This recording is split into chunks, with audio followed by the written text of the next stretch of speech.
ঈদের পরদিনও ঢাকা ছাড়ছে বিপুল সংখ্যক মানুষ। সময় মতো ছুটি না পাওয়া আর পথের ভোগান্তি এড়াতে যারা ঈদের আগে বাড়ি যেতে পারেননি তারা এখন ছুটছেন স্বজনদের কাছে।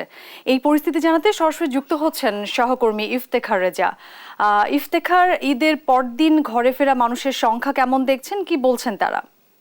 ধন্যবাদ অরিন। মহাখালী বাস টার্মিনালে এসে আমরা যেটি লক্ষ্য করছি সেটি হচ্ছে ঈদের আগে 9 তারিখ বা 10 তারিখে যে ভিড়টি ছিল তার চেয়ে অনেক বেশি ভিড় আজকে আমরা লক্ষ্য করছি। ঘরে ফেরা মানুষজন যারা রয়েছেন তারা মূলত ঈদের আগে না গিয়ে ঈদের পরেই তারা যেতে চেয়েছিলেন।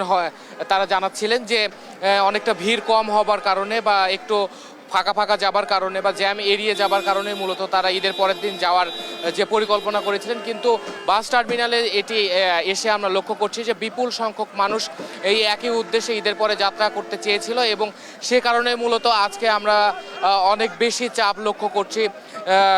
ঈদের পরের দিন দাঁড়ির টানে ঘরে ফেরা মানুষের যে চাপ, সেই চাপটি আমরা লক্ষ্য করছি।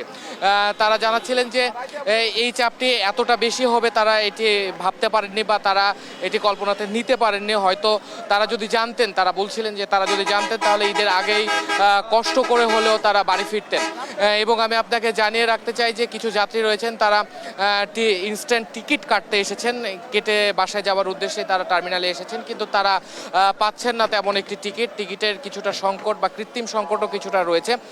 এবং তার সাথে আমি জানিয়ে রাখতে চাই যে টিকিটের মূল্য বেশি রাখা হচ্ছে বলে অভিযোগ করছেন অনেক যাত্রী। মূলত এই টিকিটের চাপ বেশি হবার কারণে মূলত টিকিটের দাম বেশি রাখছে বলেই তারা মনে করছেন। এবং আমি গত 10 তারিখ বা 9 তারিখ যেটি ঈদ যাত্রা লক্ষ্য করেছিলাম, সেখানে দেখা গেছে যে নির্ধারিত মূল্যের চেয়েও দু একটি টিকিট কমে বিক্রি করেছিলেন, মূলত চাপ কম হবার কারণে। তবে আজকে এই চাপ হবার কারণে মূলত টিকিটের যে অপ্রাপ্তির যে বিষয়টি, সেই বিষয়টি লক্ষণীয় হয়ে উঠছে এবং তার সাথে যে টিকিটের যে মূল্য বেশি রাখার যে বিষয়টি, সেই বিষয়টিও চোখে পড়ছে। এবং আমি আপনাকে জানিয়ে